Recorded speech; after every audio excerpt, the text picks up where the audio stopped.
Back to BRT news. Right, ఇక details లోకి వెళ్తే మాజీ మంత్రులు మధుసూదనాచారి, శ్రీనివాస్ గౌడ్, గంగుల కమలాకర్ కాంగ్రెస్ ప్రభుత్వంపై బీసీ రిజర్వేషన్ల విషయంలో తీవ్ర ఆరోపణలు చేశారు. ఈ అంశంలో కాంగ్రెస్ పార్టీ విశ్వాసఘాతుకానికి పాల్పడుతోందని వారు ఆరోపించారు.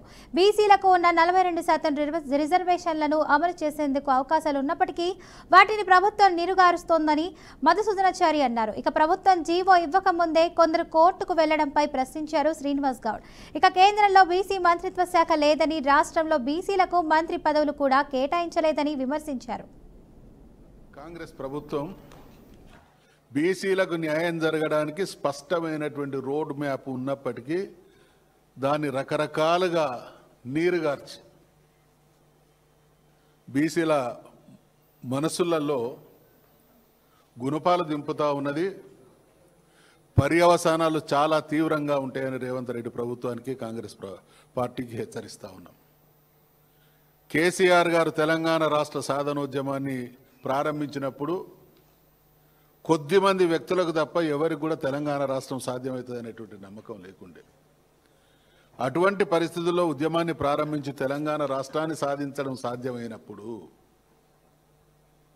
తెలంగాణలో బీసీలకు ఇచ్చినటువంటి హామీలను నెరవేర్చడానికి స్పష్టమైనటువంటి అవకాశాలు ఉన్నప్పటికీ కాంగ్రెస్ పార్టీ ఈరోజు ద్రోహం చేస్తున్నది.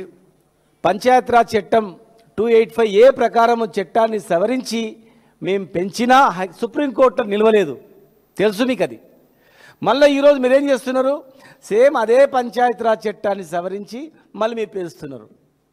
ఒకసారి ఇదే జీవోని సుప్రీంకోర్టులో వాదించినా గెలవనప్పుడు అదే సుప్రీంకోర్టు ఆధారంగా జడ్జిమెంట్ ప్రకారంగా మళ్ళీ 284 సెక్షన్ పంచాయతీరాజ్ చట్టం ప్రకారమే 50% లోపు రిజర్వేషన్ ఇచ్చి ఎలక్షన్ పిలిచిన తర్వాత ఇది సాధ్యపడదు, ఖచ్చితంగా చట్ట సవరణ చేయాలి, 9th షెడ్యూల్లో చేర్చాలి అని చెప్పి దేశంలో అనేక రాష్ట్రాల తీర్పు ఉన్నా, సుప్రీంకోర్టు తీర్పు ఉన్నా మీరు ఏ ధైర్యంతో ఈరోజు జియో ద్వారా మీరు ఎలక్షన్ పోదామని చెప్తున్నారు? మహారాష్ట్ర కొట్టేసింది. ఈరోజు మీరు 42% వారు జియో వేస్తే కూడా సేమ్ అదే జరుగుతుంది. ఇది జరగద్దని మేము కోరుకుంటున్నాము. ఈ స్థానంలో మేము కూర్చున్నామంటే మా భవిష్యత్తు మా కోసం కాదు, మా పిల్లల భవిష్యత్తు ఆధారపడి ఉన్నది మా మీద. మేము తప్పు చేస్తే వాళ్ళు సహించరు. డెఫినెట్గా మేము డిమాండ్ చేస్తున్నాం రేవంత్ రెడ్డి గారిని.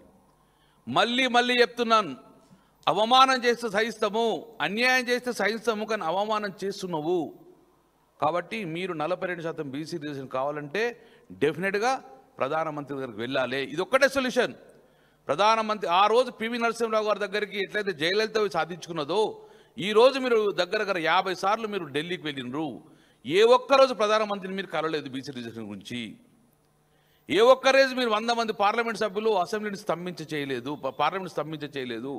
మేమందరం కూడా తమిళనాడుకి వెళ్ళి అక్కడ జరిగినటువంటి తీరును పూర్తిగా పరిశీలించి ఇది 100% 9th షెడ్యూల్లో చేరిస్తే తప్ప, అది చెప్పిన తర్వాతనే బిల్ పాస్ చేస్తే తప్ప పార్లమెంట్లో ఇది కాదని తెలిసినప్పటికీ మళ్ళీ అనేకమైనటువంటి మోసాలు చేస్తున్న రేవంత్ రెడ్డి గారు, ఖచ్చితంగా నీకు బీసీలు అంటే నువ్వు ఏ రకంగా అయితే చులకన భావిస్తున్నావో 100% రేపు రాబోయేటటువంటి ఏ ఎన్నికలైనా మీరు భూస్థాపితం చేయడానికి కూడా బీసీలు సిద్ధంగా ఉన్నారు. ఎందుకంటే నీకు 5 సంవత్సరాలు నీ పదవిని కాపాడుకోవటానికి తప్ప, నీ కుర్చీని పదిలంగా ఉంచుకోవటానికి తప్ప స్థానిక సంస్థల ఎన్నికలు పెట్టని ఉద్దేశం నీకు లేదు. దీన్ని బట్టి అర్థమవుతుంది.